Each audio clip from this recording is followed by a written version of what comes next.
From the book, very thought-provoking. It's a biography with a difference, allow me to say so, from 3 caveats to the coda. Almost 200-page a book in 2 segments. Book 1, which covers the life of Dr. Ambedkar in 5 chapters, and book 2, his legacy, again in 1 chapter with 4 to 5 subdivisions. As we all know, kindly please take your seat, all of you.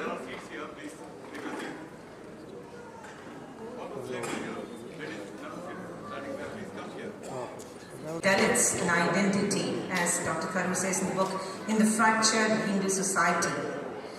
Dr. Ambedkar's greatness cannot be reduced to any one of his accomplishments because all were equally extraordinary. As a biography, the book takes through the life of this personality, the struggles, the challenges. I love the beginning of the book, which narrates a train journey of 3 boys, literally painting in words, where we don't have to say that doctors command on the language. He literally paints scenarios. The situation of those boys, how they were treated, the untouchables, basically. It starts with that. And then we move on to the political battle of Dr. Ambedkar with giants like Nehru and Gandhi, and the making of the constitution, the rich book. Well, Dr. Tharoor, my first question, it's a collection of inputs from the audience as well. The first question would be, why Ambedkar? What led you to the choice of this stocky, bespectacled, untouchable lawyer, as you say in page 52 of your biography? Well, because of his extraordinary life, as I mentioned in my earlier remarks to all of you, it was astonishing that this gentleman, born in such humble origins, could have led the life he did and accomplished all that he did. That would have been astonishing even in a person born to much more affluence and privilege, like, say, Jawaharlal Nehru. To have achieved everything that Ambedkar did was remarkable in itself, and to do so from his background is almost incredible. That is, the background of somebody who was an untouchable in a society where that meant really horrendous privations. Imagine he is the smartest kid in his class, but whereas the smart kids are supposed to sit in the front of the classroom, he has to sit in the back in a corner, and he's not allowed to sit on a chair and a desk. He has to sit on a gunny sack, which he then has to remove and take with him when he goes home at the end of the day, because none of the peons or the school staff will touch his sack because an untouchable has sat on it. He cannot drink water in the school unless somebody is available to pour it for him from a big distance. But if he goes and touches the tap himself, he gets beaten up because an untouchable should not touch the tap. These were the kinds of privations he had to go through. And when you think about this, and I talk about many other such episodes early in his life, and how despite all this horrendous discrimination, he rose above them to the accomplishments that I mentioned to you 15 minutes ago. Those accomplishments are truly remarkable distinctions. And the fact that he is now so popular, he's grown in stature after his death, he's admired across the country. There was an online poll conducted some years ago for the greatest Indian ever. And it was he who won ahead of Mahatma Gandhi. So there is clearly a reverence for him amongst the public of India. This is a poll in which apparently 20 million people participated. So you have to understand that we're talking about an exceptional individual. And I think understanding what made him who he was and why his legacy matters to all of us was what the task I set out to do. And I hope that all of you, when you read the book, will also get a sense of why Dr. Ambedkar mattered. The next question, again, several questions from the audience as well touches upon that, you as a congressperson. And throughout the book, we see Dr. Ambedkar's strong criticism of Gandhi. And he describes the era, Gandhi era, as the dark era of India to that extent. Now, the blunt attacks. How do you, as a congressman, respond to this? Not as the author of the book, but as a Congress leader. No, but you have to understand the context and the history. For Dr. Ambedkar, the most important thing was the eradication of untouchability and discrimination against the people, who were left out of the caste system. And he had an intellectual critique of the caste system, as well as a bitter reaction to the lived experience of it. And this is why he felt that while the Indian National Congress was fighting for freedom, in his view they were fighting principally for the freedom of the existing social order with the existing upper caste on top. And for him the more urgent task was to fight for the freedom of the Dalits within Indian society before you can put independence ahead. So that was his fundamental disagreement with the Congress. As to Mahatma Gandhi, he kind of disagreed with Mahatma Gandhi at various levels. He disagreed with Mahatma Gandhi's claim to speak for the untouchables. He felt that no person of a higher caste could appreciate what the untouchables were enduring. That was the first disagreement. And he felt that untouchable people from those communities, the so-called depressed classes, had to be able to speak for themselves, to represent themselves. Secondly, he didn't find Mahatma Gandhi's approach towards Dalit upliftment to be anything but patronizing. For example, Mahatma Gandhi invented the word Harijan, people of God, children of God. But he said, we are all children of God. Why is it that you single out one community and say they're children of God as if the others aren't? We don't accept that term. And in fact, Ambedkar used various other terms. Mukh or silent, Bahishkrit or excluded. He even used the English word untouchable or the formal terms depressed classes and later after 1935 scheduled castes. But the word Dalit only came into use very late in his life, and he personally didn't have to use it, didn't have a chance to use it so much, but he didn't want to use the word Harijan.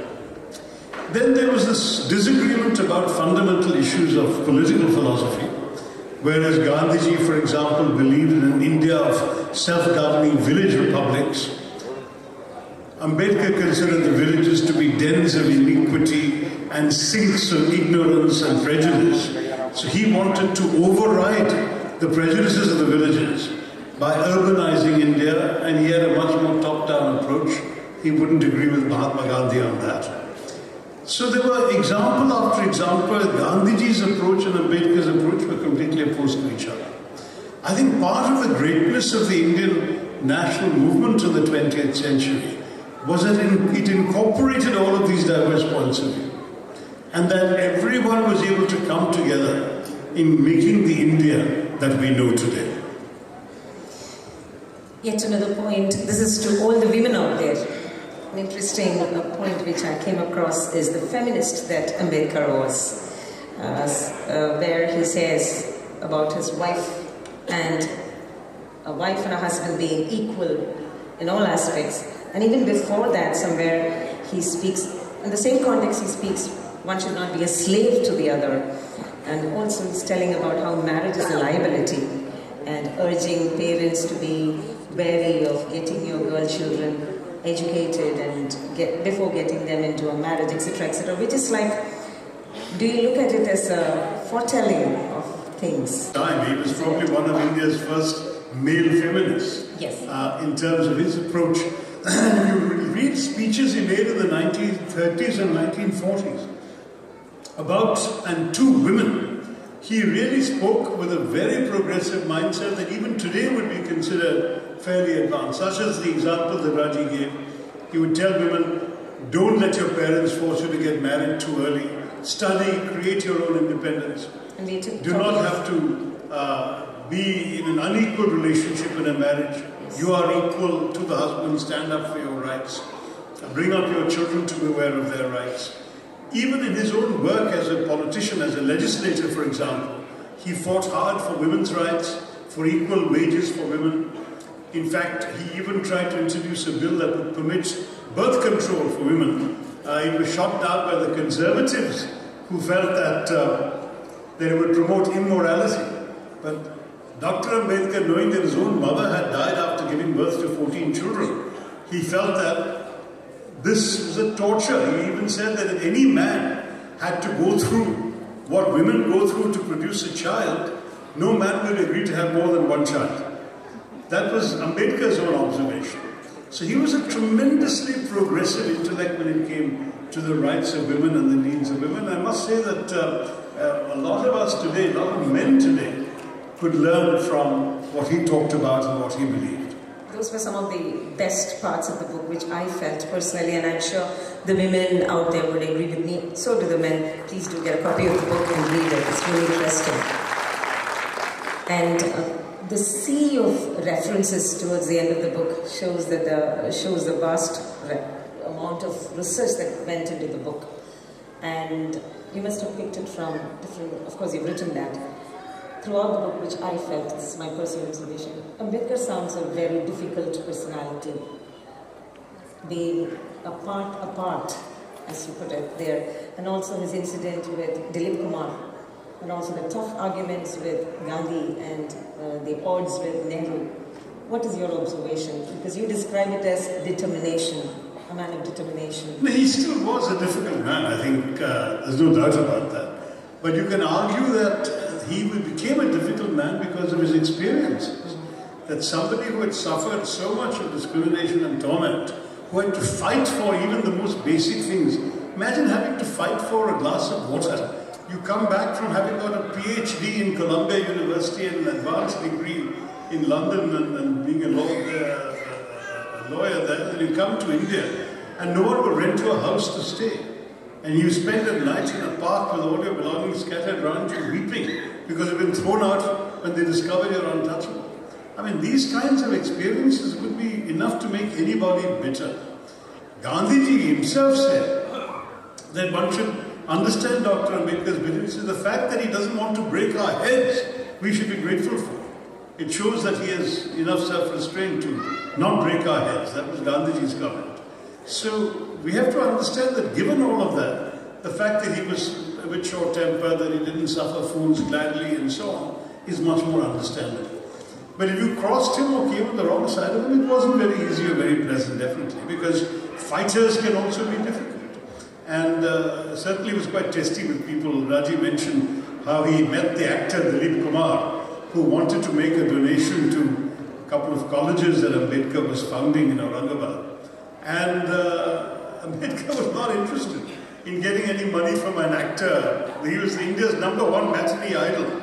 But Ambedkar gave him short shrift. And so these things surprised people. That why did he behave like that? But that's the man he was, and we have to accept that everyone has character traits which may not necessarily reach everybody else's taste, but that's the person he was. He didn't have to be likable in order to be great, and he was great. One last question on the book before we move into some general questions. Of course, the audience would love to hear from other aspects as well. The North-South issue, which you describe in the book, again, there is a reference. I would like to hear more from you on that. Well, you know, Ambedkar was very conscious of both the pluses and minuses of creating linguistic states. This was a problem that he wrote about quite early on. And he understood that in India, the South, as he saw it, was much more cultured than the North. It was much more, that in many, many respects, the people of the South had a certain, shall we say, refinement that he felt was lacking in the North. He also saw that these differences could be overcome through the structure of a constitution that gave everybody equal rights. And he was anxious to create a sense of individual agency. Don't forget that the British had ruled India through communal concepts and through a communal divide.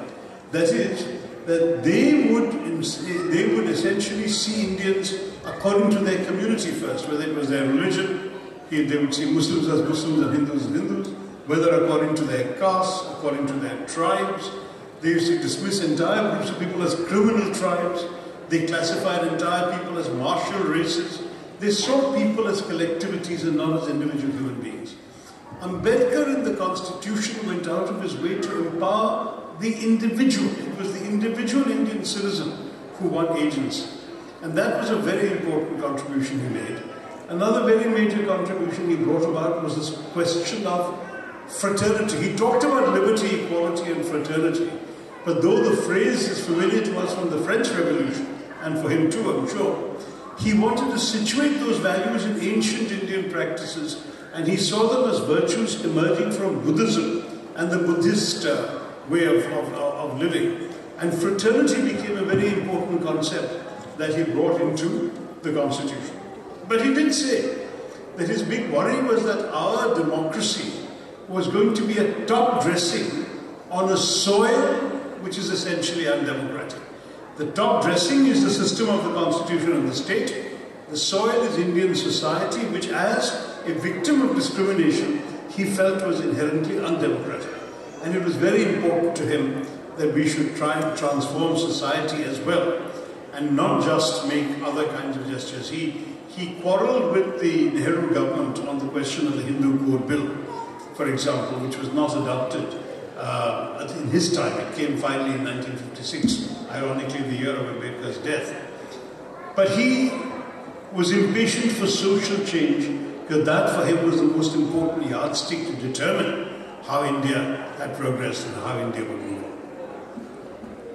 Now we move on to some interesting questions. My God, yes. All right. Let me begin with a question from a Bahraini citizen, Mohammed Ashur. Thank you, Mr. Ashur, for this question. How should India reconcile with its colonial past in order to progress? How should India fight colonialism, current disguised form of empire in our present times? Well, I think the colonial past is, of course, a crucial issue.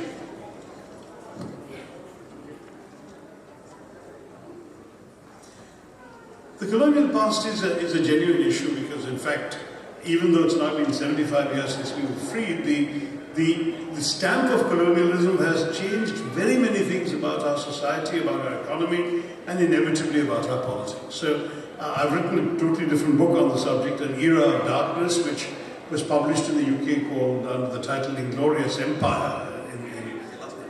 And we spoke about that book on the stage before. I will say, however, that one of the most difficult aspects of colonialism is the colonizing of the mind. And we are trained to think about ourselves in categories that the colonial power has imposed on us. And it becomes very important for us to recapture our own history, our own culture, and our own self-confidence. And this is something which is an ongoing challenge in a society like ours. But to give the gentleman an answer in 1 minute or two for a vast subject like colonialism would not be possible. I will simply say that the principal evils of colonialism were the amount of resources it drained out of India over a period of time. Professor Ursa Patnaik has estimated that at 45 trillion pounds is the value, economic value drained away from India by British colonial rule. And then you've got all the other things that were done in India to benefit the British rather than to look after the welfare of Indians. So it really left behind a very distorted economy and a very distorted society.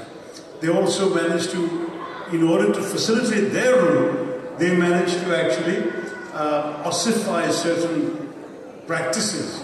It is often said that the caste system, for example, became more entrenched with the British, that the Hindu-Muslim divide didn't exist before the British constantly went out of their way to create it and foment it on the principle of divide and rule. That if they could divide Indians by religion, they would be able to rule India better and more easily.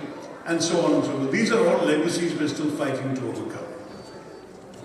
T.G. Matthew, to paraphrase your quote, how do we curb the decay in the historical and cultural context of our great nation? Well, I think that's a task that is a permanent, ongoing challenge for all of us.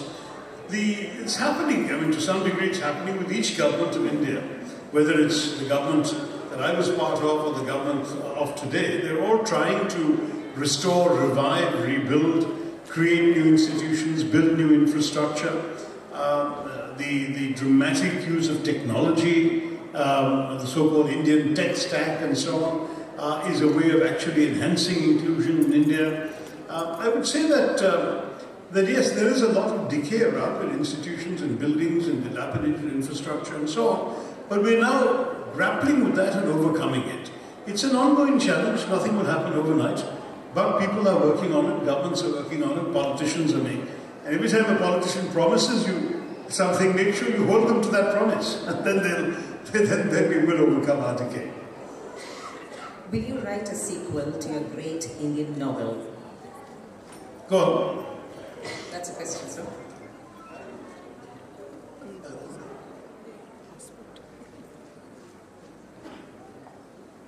A question from Mr. Biju. Will you write a sequel to your great Indian novel? I'm sorry? Will you write a sequel? No. You know, each work has got an integrity of its own that stays in its own time. The Great Indian Novel was written between 87 and 88, published in 89.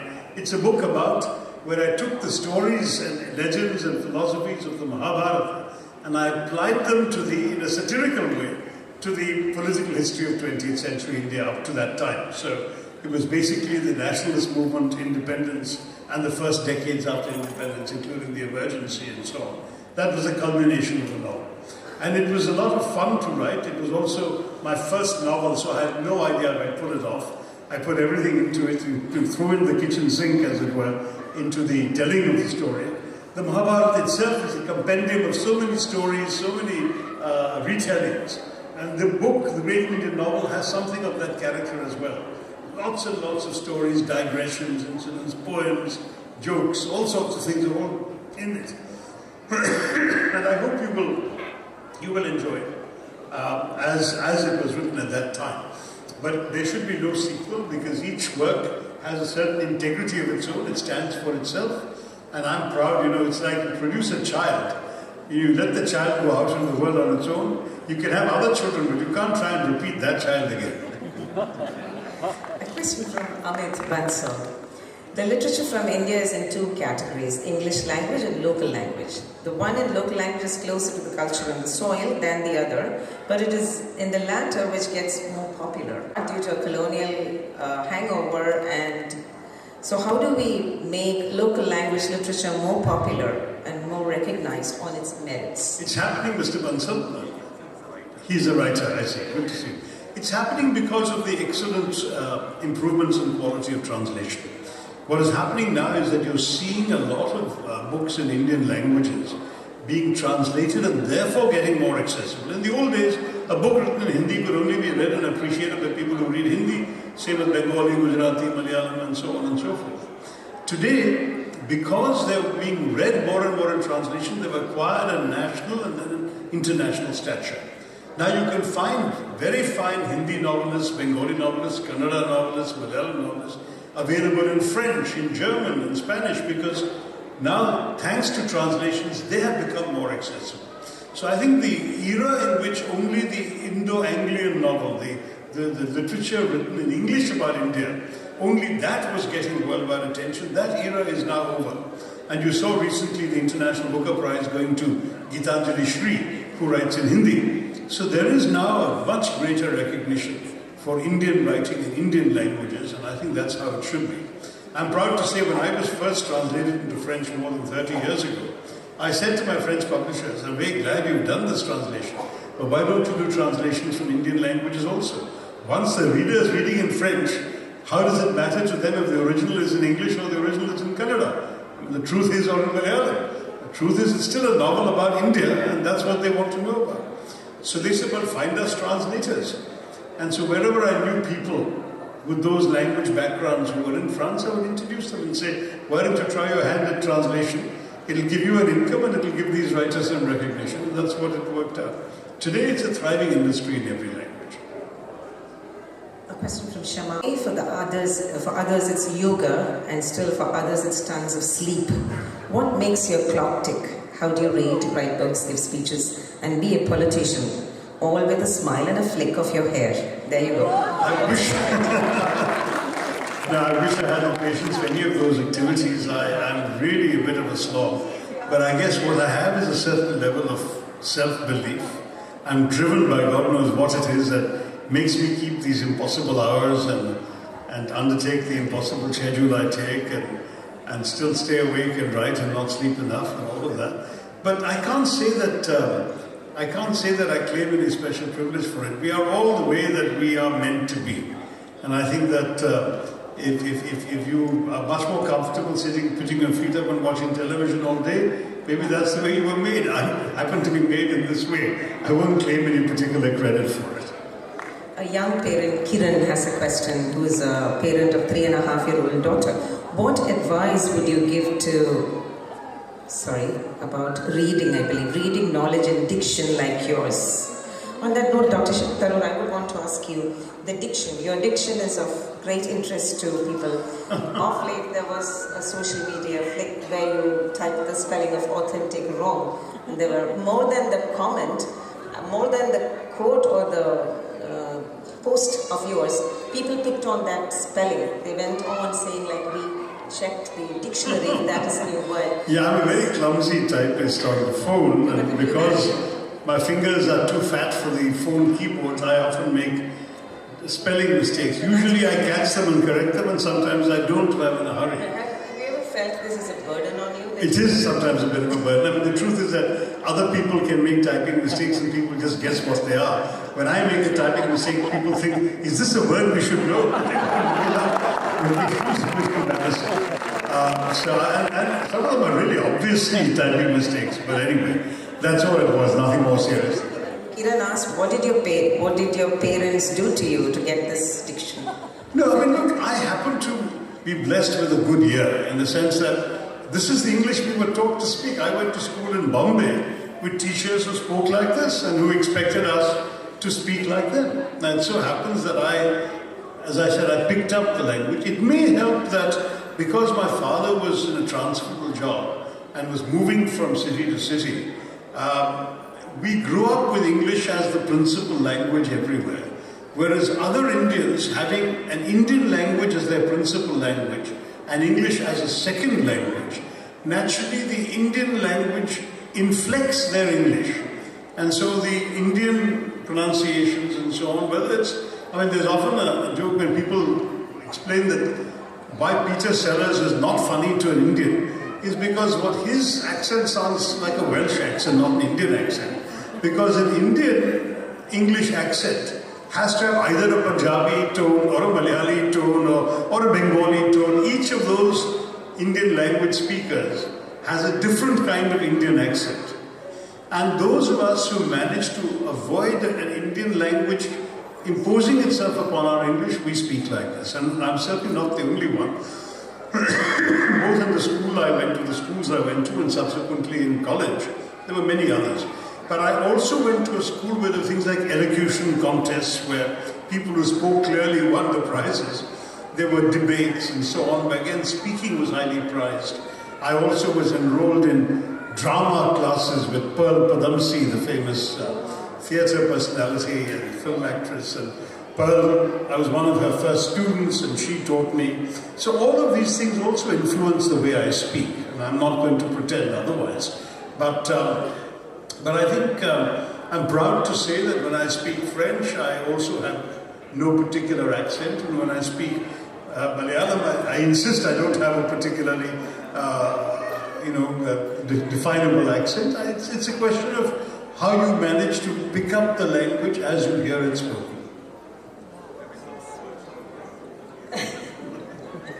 Let's move on from words. An interesting question from Biju. Yesterday, Mr. Thapar blamed Pandit Nehru for the education system in India. He said Panditji gave more focus on IITs and first degree education and kindergarten education were ignored. Rather, less focus was given. Do you agree? No, first of all, I think it's to Pandit Nehru's credit that we had the IITs and the IIMs and so on. The basic infrastructure of scientific and technological knowledge in India was laid by the vision of Pandit Nehru. And without it, we would never have had the revolution that has transformed India. The whole, what was initially seen as a brain drain to Silicon Valley, which has since become a brain gain for us. The entire software revolution which came out of the IITs that enabled us to take advantage of the famous Y2K panic at the turn of the millennium, and how many of you remember that anymore? And now the fact that the entire image of Indians in the West has changed so much, from naked fakirs lying on beds of nails or snake charmers with their baskets, to a land of computer geeks and software gurus. That's the image now. Now, I remember being accosted some years ago at Schiphol Airport in Amsterdam by an anxiously perspiring European saying, you're Indian, can you help me fix my laptop? Now, the understanding is that Indians must be the experts in all of these things. But that transformation, the ground for that was laid by Pandit Nehru.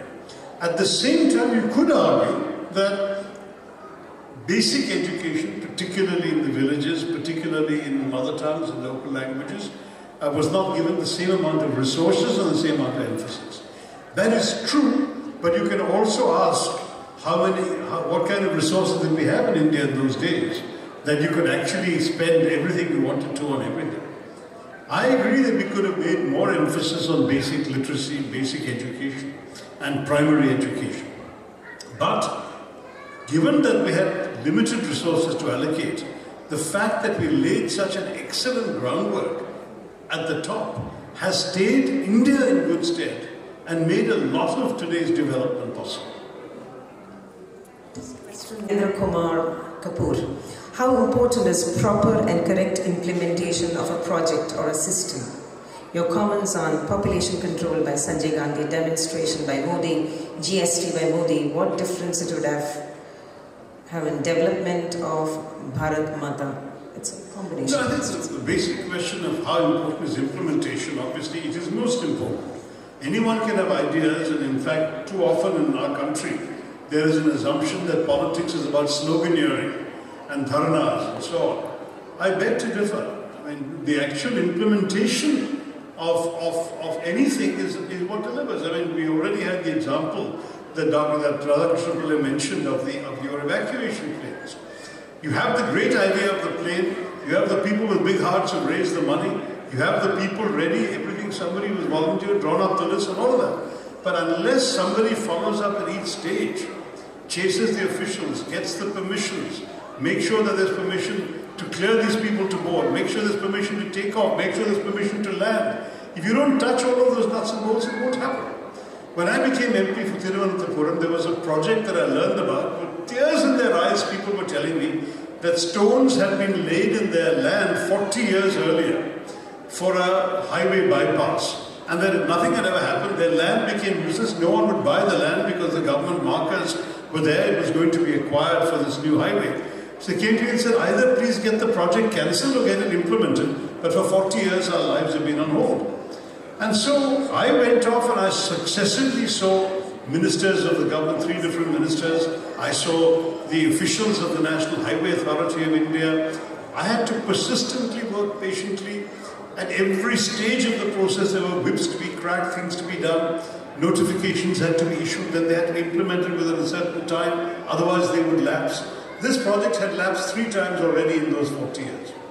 But what the difference that I was able to make was to pursue the implementation at every stage. Even when you got the thing approved, got the budget to the Gazette notification issued, it wasn't enough. Because I discovered that it could not be completed without surveyors surveying the land, and all the surveyors had been transferred out. So I had to chase the revenue minister and get the surveyors resent back to the survey department to finish this in time. Then when it was all done, I had to make sure that the minister signed off on this within the 12-month stipulation, or it would have lapsed again. Now, it's because I took an interest at every stage. I chased the minister at his holiday home, got someone to carry the file to him so it would be signed in time, and I personally called the printer of the government gazette to make sure that the final notification came out within the deadline. That's why this project happened, and after 40 years, this highway bypass is being built. I'm proud of that, but I'm also proud of the fact that I understood it wasn't enough just to, write a letter to a minister and sit back. Things have to be done step by step, and that's why implementation is so important. Common man's question. I would club 3 questions. This is for the congressman out there, the Khadak lad here. When elections get completed, normal practice is that we see MPs are being taken to resorts, or the MLAs. Is this a kind of threat to Indian judiciary? When is this going to come to an end? That is one question. Another on the same line is, like, a person like you, how did you fail in the elections? the recent elections for the Congress head. Since you joined Congress, which of the two has happened? Shashi influenced Congress or Congress influenced Shashi? Questions from Biju, PK, Prakash and Manav. Okay, well, I think we can take them in reverse order. I have tried to be myself while being loyal to the party. And I joined the party when I came into Indian politics because my views were a matter of record. I've been writing books for 40 years.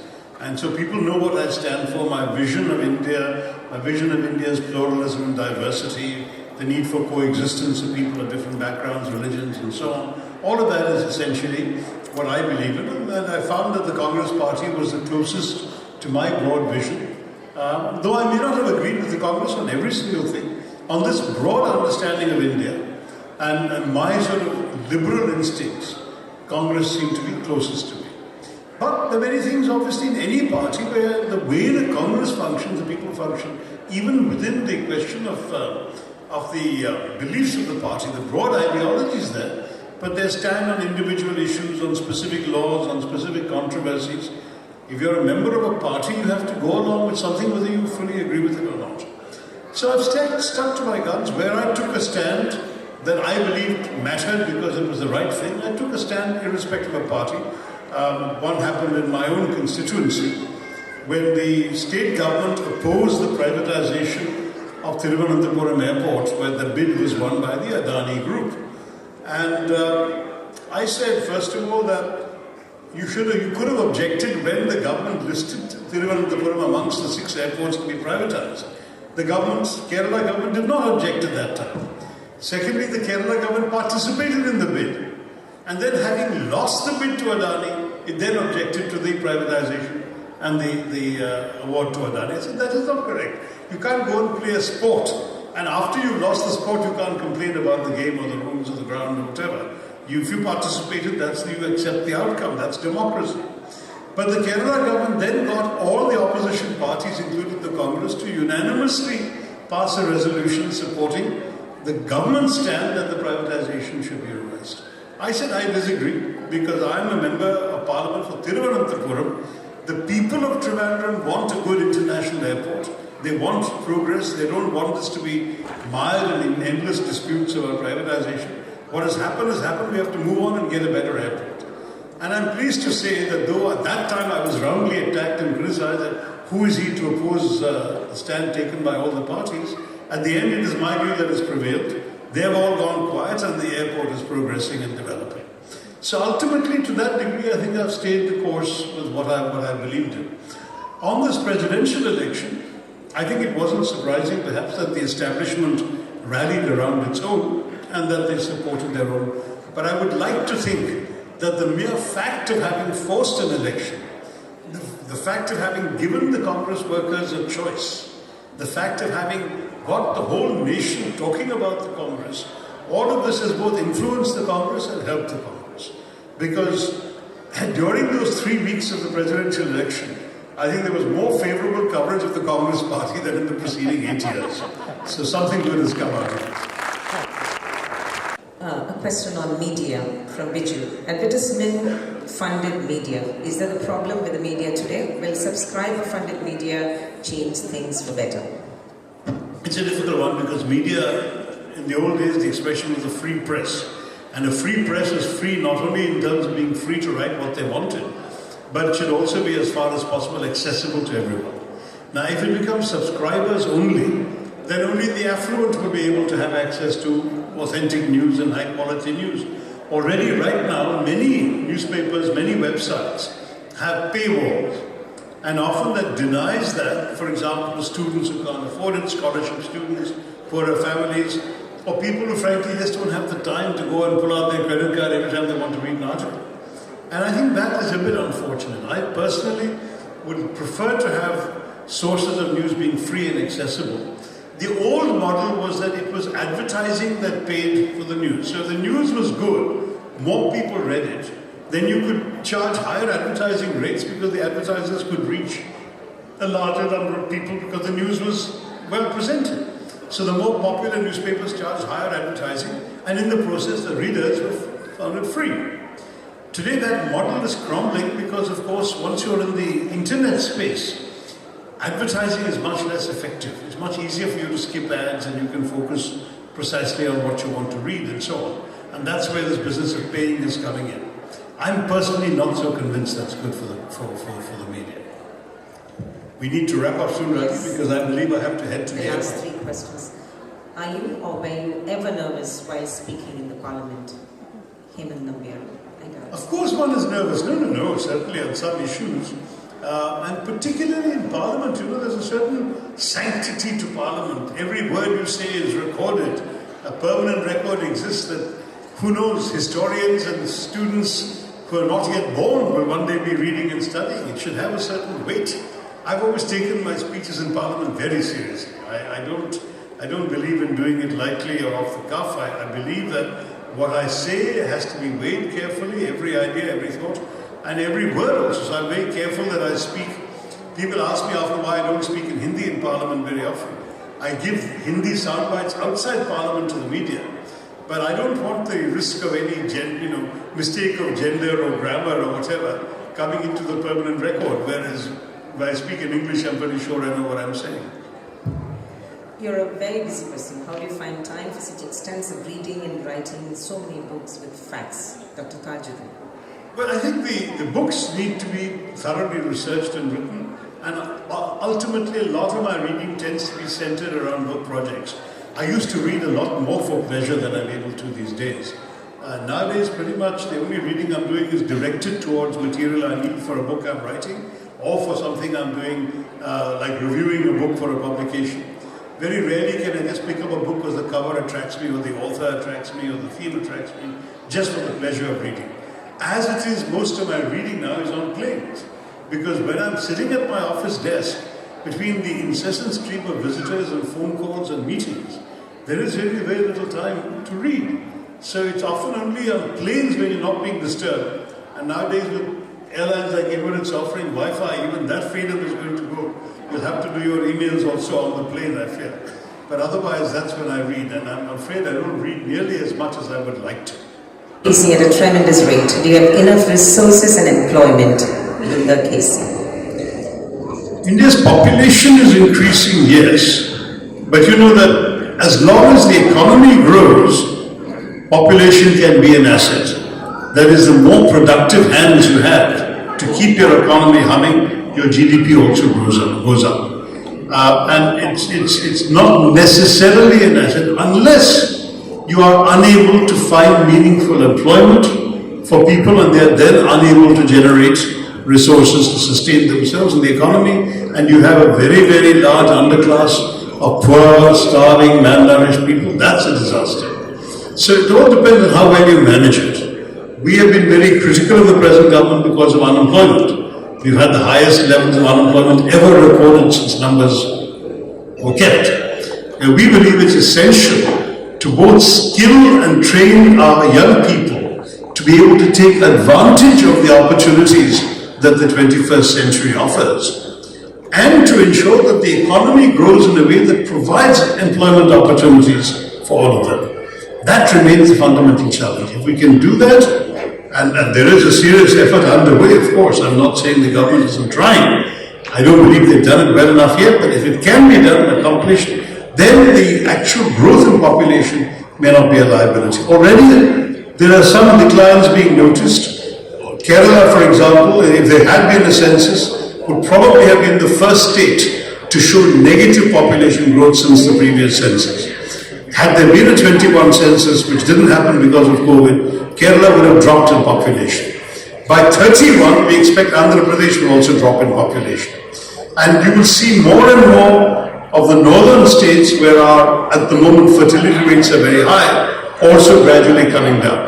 So it's a question of development, of education, and of the evolution of people's thinking. I suspect that our population will peak somewhere around 1.7 billion, maybe 1.8, some people say, in the course of this century, and then come down again. And 100 years from now, our population may be even lower than it is today. The population is a cyclical process as well. Some countries like Japan are already much lower population than they used to be a few decades ago, And we can look forward to that, but over a longer time frame, because we have 65% of our population under 35. A lot of young people are still going to produce children. But eventually, our curve will go up, it'll then plateau, and it'll come down eventually. Probably not in the lifetimes of anyone in this room, but that's a process we can look forward to. Thank you. Last question of mine. A very interesting question. Being a Malayali, do you know to cook? What is your favorite cuisine? Thanks, Varadhanambiyar, for that question. Well, the honest truth is that I'm an idli nut. I don't know if that's a particularly Malayali trait. It's a South Indian trait, all right. So the only thing that I forced myself to be able to cook from scratch were idlis. Because even in New York, when I was working for the United Nations, I would soak the rice and the urad dal and grind it and ferment it and let it sit there, and then on a Saturday morning or a Sunday morning, I would sort of sit down and make a whole series of batches of about 88 idlis in one go, and then I would freeze them all. And every morning I would take out 3 or 4 and thaw them and eat them for breakfast. So that's the one thing I could do. I can't claim to have any talents on the culinary front. Beyond that, it's partially the fault of growing up as a young Indian boy in the 50s and 60s. Because you only entered the kitchen to ask when food would be ready, when breakfast would be ready or lunch would be ready. You were never expected to contribute in the kitchen. Things have changed. My sons are both excellent cooks now in Washington and New York respectively. So they are an improved version of the original. Thank you all very much. Thank you very much. Sir, I would appreciate if you take a couple of questions from the audience. There is time for that. No. See, if they want to ask, stand up, even Malayalam, because there are so many Malayalis. Yeah, just ask. Give questions. A quick question, one or two. So I appreciate you because you are colonial, thinking about the British rule in India.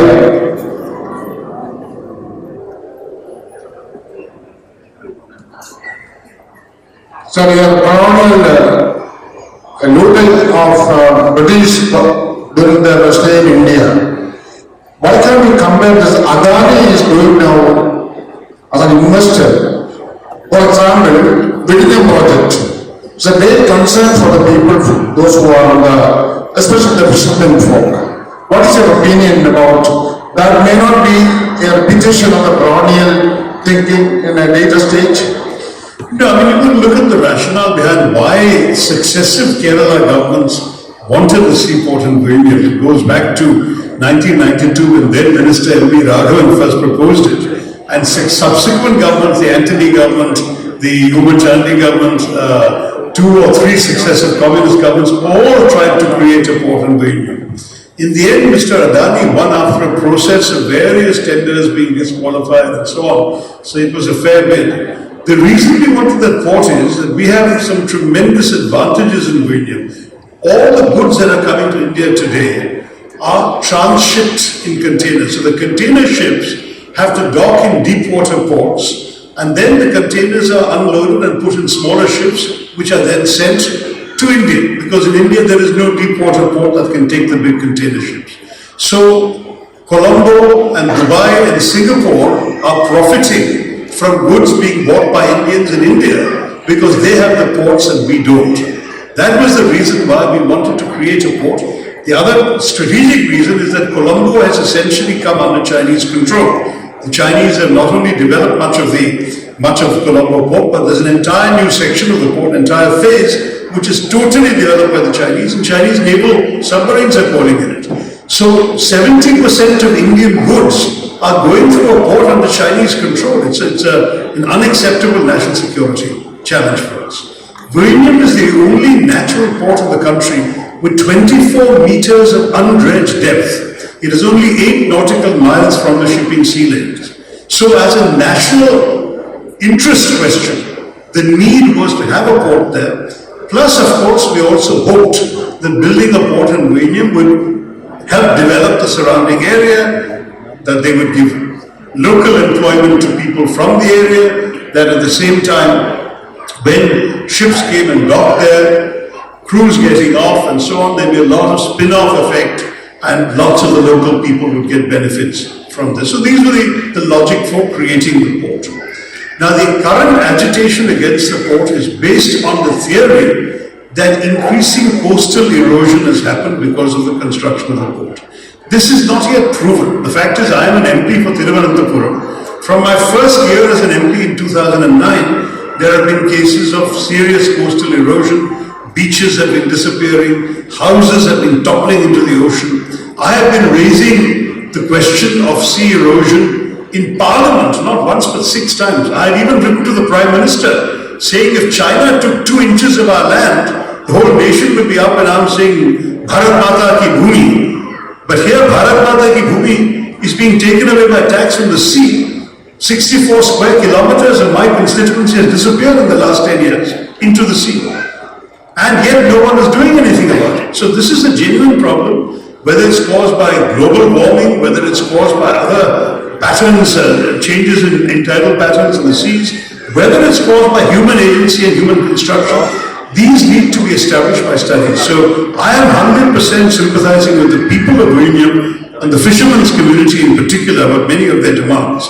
But on the specific request that the port should be stopped as they want, because they say the port is eroding the coastline, on that I have said let the work continue, but let us do a study and establish whether the port is truly responsible, because the honest truth is the nation can't afford to stop a project like this. It is too important for India. That's the broad context.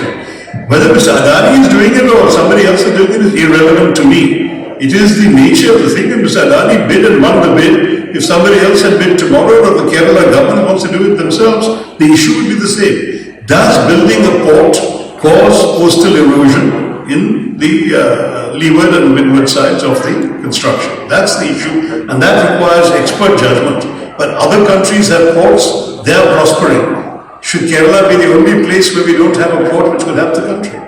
It's a tough question to answer. Okay, no more any heavy questions. That I would like to throw some questions. Good evening, sir. Good evening. Meet you. So as Mr. Pillai mentioned, my question is probably on a lighter note. I was heard you speaking in Malayalam quite often. To me, it sounds because of the edges that your English language has over the language of Malayalam, it resembles something like Lesotho with Monavichakuta, you know. So the undertones of the ethnicity of the language, of the Palakkad language, I think that's... Yeah, so my question related to the language is, can we look forward to a Malayalam book from you? But my books have all been translated to Malayalam. I'm not talking about translation, I'm talking about an original version. In I wouldn't risk that. For the same reason that I don't speak Hindi in Parliament, I wouldn't write first in Malayalam. ശരിക്കും നമ്മൾ നോക്കുകയാണെങ്കിൽ അതിന്റെ വലിയൊരു ഉദാഹരണമാണ് O.V. Vijayan. അദ്ദേഹം ആദ്യം English മാത്രമേ പഠിച്ചിട്ടുണ്ടായിരുന്നുള്ളൂ. 12 വയസ്സ് വരെ ഇംഗ്ലീഷിൽ പഠിച്ച് വളർന്ന ഒരു കുട്ടിയായിട്ടാണ് അദ്ദേഹം പറഞ്ഞ മലയാളം പഠിക്കണം. And he taught himself Malayalam and wrote in Malayalam, which was amazing. Then he would often translate his own Malayalam books into English. That kind of brilliant bilingualism is very, very rare. I would not be as confident. I can make speeches in Malayalam, but I know they're full of mistakes and people will forgive me. I wouldn't dare to do that in writing. So, Delhi president election കഴിഞ്ഞതിന് ശേഷം അങ്ങ് സോണിയാഗാന്ധിയെ കണ്ടപ്പോൾ 2 കാര്യം ആവശ്യപ്പെട്ടു.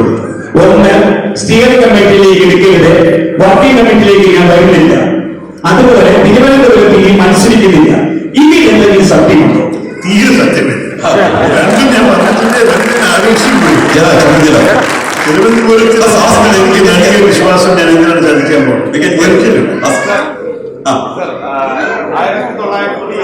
Mic അവരുടെ കയ്യിലാണ്.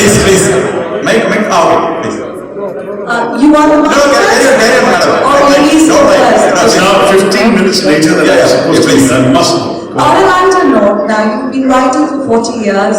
So is there any book or any article you feel that now at this juncture of life you would have read it or dealt with it differently? You know, I genuinely believe that people who think and reflect will always find things in life that they should regret. I don't believe that anyone is so perfect that everything they've done is exactly right, and certainly would not always be right for all time, because sometimes you do things with imperfect knowledge of the consequences or with imperfect knowledge of the circumstances.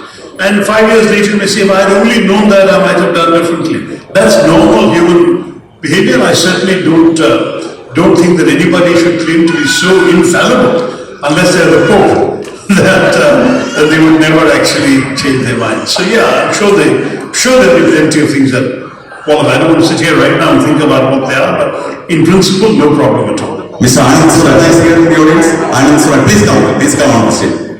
Please follow, make it fast. Yeah, any other one? Sir? Yeah. That's my last question, please. Yes. In 1946 Bombay Assembly, Ambedkar was defeated. That's right. And he passed from West Bengal. The West Bengal people elected him. See, what was the mindset of that public, sir? Those who defeated Dr. Ambedkar in Bombay. Well, as Rajiv was saying, there's no question that he was not universally popular. In fact, he lost more elections than he won. That's the irony. He lost more elections than he won. He won in 37, and thereafter he lost in the 40s, he lost in the 50s also. In fact, in 1952, he fought 2 elections. The general election he lost came second, and then the by-election he came third. So we have to understand that politics is like that. The Congress party was more popular. And even if the seat was reserved for Dalits, the Congress would put up a Dalit. And the Congress voters, the majority of voters in the constituency are not Dalits. They were looking for the person who they wanted to see representing the overall constituency, not necessarily the strongest voice for the Dalit community. This was the challenge Ambedkar had throughout his career, and I'm afraid what you saw in that example got repeated in subsequent elections. And he was not, therefore, electorally very successful in the system we had at that time. Okay, thank you, ladies and gentlemen. I think we have to stop right here. Thank you very much.